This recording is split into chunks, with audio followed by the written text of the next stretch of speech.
Selamat pagi anak-anak. Pagi, Bu. Bagaimana kabarnya hari ini? Baik, Bu. Nah, sebelum kita melanjutkan pelajaran, siapa yang mau memimpin doa? Saya. Ya udah, Septi. Berdoa dimulai. Berdoa selesai. Beri salam.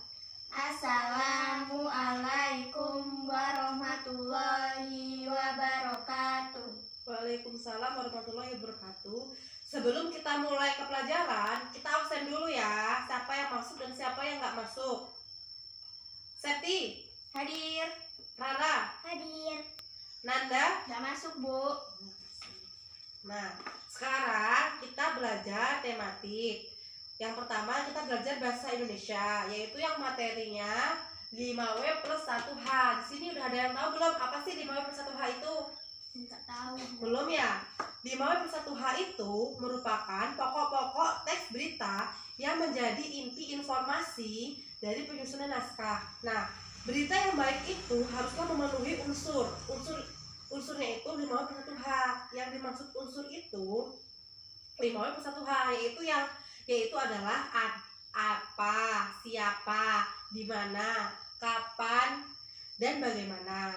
Nah, 5W plus 1H itu kependekan dari what, where, when, who, why, dan how. Nah, ini bahasa Inggris yang artinya apa, di mana, kapan, siapa, mengapa, dan bagaimana. Nah, dalam bahasa Indonesia juga 5W plus 1H ini disebut sebagai adik Simba. Ada tahu nggak kependekan dari adik Simba itu apa? Enggak tahu. Nah, adik Simba itu kependekan dari apa, di mana, kapan, siapa, mengapa, dan bagaimana. Biar lebih jelasnya, unsur yang dimaksud 5W plus 1H itu kan ini arti what itu apa? Apa ini berkaitan dengan peristiwa yang terjadi. Nah, kalau where kan artinya di mana? Di mana ini berkaitan dengan tempat di mana peristiwa itu terjadi. Nah, kalau when itu kan artinya kapan. Kapan ini berkaitan dengan waktu kapan peristiwa itu terjadi. Nah, kalau how ini kan siapa? Ini berkaitan dengan pelaku peristiwa itu. Nah, kalau why kan artinya mengapa. Mengapa ini berkaitan dengan latar belakang terjadinya peristiwa itu.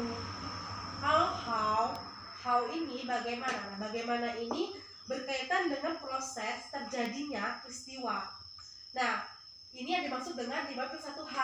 Jadi kalau berita itu nggak ada 5W plus 1H itu berarti kurang memenuhi syarat atau belum terlalu lengkap. Sudah ada yang paham? Belum ya? Nah, kita ini udah kasih contoh berita. Nah, kita cari 5W plus 1H-nya ya. Nah, kita dibaca dulu, nanti Ibu tanya. Ya. Ya, Bu. Dibaca dulu, nanti Ibu nanya peristiwa apa yang terjadi, siapa yang terlibat, di mana peristiwa tersebut terjadi, kapan peristiwa terjadi, mengapa peristiwa tersebut bisa terjadi, dan bagaimana proses terjadinya peristiwa itu. Baca dulu ya. Nah, yang pertama di dalam berita ini kita pakai yang pertama what ya, apa. Peristiwa apa yang terjadi? Coba Rara. Gempa bumi. Wih, benar. Gempa bumi. Yang kedua itu ada who, siapa yang terlibat di dalam berita ini. Coba si Septi, jawabannya apa? Warga Pulau Lombok, Nusa Tenggara Barat. Sekarang kita cari di mana peristiwa tersebut terjadi. Semuanya tahu? Di Pulau Lombok, Bu. Oh ya. Coba di situ dijelasin kan kapan peristiwa itu terjadi. Di sini sudah ada kan di bait kedua. Ini hari apa? Kamis tanggal 6 Desember Desember 2018 ya.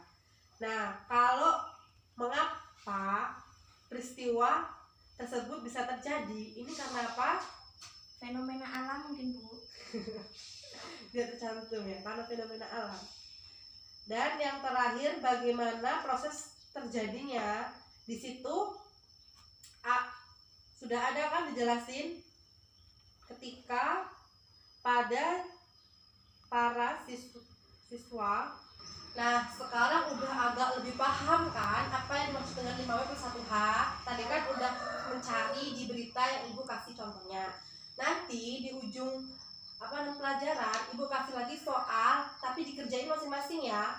Ya, Bu. Dan sekarang kita lanjut ke tema IPA, pelajaran IPA, yaitu adaptasi. Ya, Bu. Nah, di sini ada yang tahu nggak sih apa pengertian adaptasi? Nah, adaptasi itu bagaimana organisme mengenai lingkungan sekitar untuk bertahan hidup.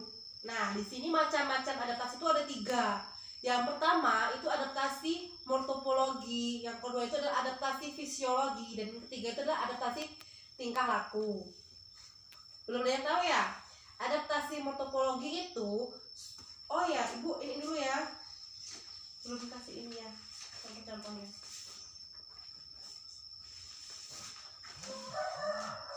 Nah, adaptasi morfologi itu adalah suatu penyesuaian makhluk hidup terhadap lingkungannya berkaitan dengan bentuk dan struktur organ tubuh yang tampak dari luar dan mudah diamati, sehingga adaptasi tersebut itu tidak sulit untuk dikenali.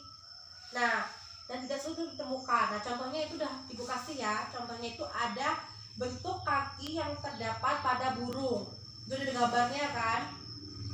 Yang kedua itu ada bentuk paruh pada burung yang dibedakan menjadi beberapa tipe. Jadi paruh dan kaki ini mempunyai fungsinya masing-masing. Yang ketiga itu ada bentuk serangga dapat dibedakan menjadi beberapa tipe: penggigit, penusuk, penghisap, dan penjilat. Nah, penusuk itu contohnya lebah, penghisap itu contohnya kupu-kupu, penjilat itu contohnya lebah. Nah, yang kedua itu adaptasi fisiologi. Adaptasi fisiologi ini penyesuaian fungsi alat atau organ tubuh terhadap lingkungannya. Coba lihat di gambarnya, itu ada gambar burung hantu. Nah, burung hantu itu memiliki penglihatan yang sangat tajam pada saat malam hari, sehingga burung hantu itu memudahkan untuk mencari makan atau minuman. Yang kedua itu ada unta, gambar unta ya. Nah, unta ini dapat menyimpan cadangan air di kantung yang ada dalam ininya, rambutnya, sehingga unta dapat bertahan hidup di tempat kering maupun gurun. Sini ya lo ya. Jadi unta itu menyimpan cadangan makanannya situ. Nah, yang terakhir itu ada adaptasi tingkah laku. Adaptasi tingkah laku ini adalah cara penyesuaian makhluk hidup terhadap lingkungannya melalui tingkah laku. Nah, di sini contohnya ada bunglon. Bunglon ini merupakan hewan yang memiliki khas yang unik, yaitu mengubah warna kulitnya sesuai dengan tempatnya. Nih, hal ini untuk melindungi diri dari musuhnya. Jadi nggak ketara ya kalau itu bunglon. Padahal ini tuh bunglon lagi di pohon. Ini ada bunglon seperti daun ya, karena dia merubah warna kulitnya seperti apa yang dia injak. Nah, contoh yang kedua itu ada cicak. Cicak ini merupakan reptil yang umumnya merayap di dinding atau di pohon. Adaptasi tingkah laku cicak ini adalah disebut autotomi, yaitu memutuskan ekornya dengan sengaja saat posisinya terancam oleh musuh untuk melabuhi musuhnya. Udah pernah lihat belum cicak ini? Pernah kan? Dia dimusuh, dikiranya dia udah meninggal ya, ternyatanya belum, dan dia bisa disatukan lagi kalau dia masih bisa menemui ininya, ekornya. Nah, sekarang Ibu kasih soal untuk dikerjain di rumah ya, besok dikerjain. Ini jadi PR, Bu. Iya, besok dikerjain. Besok dikumpul. Dan sekarang pelajarannya udah sampai sini, udah agak paham kan?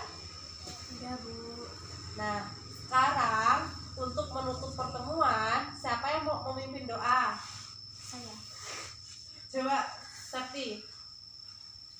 Berdoa dimulai.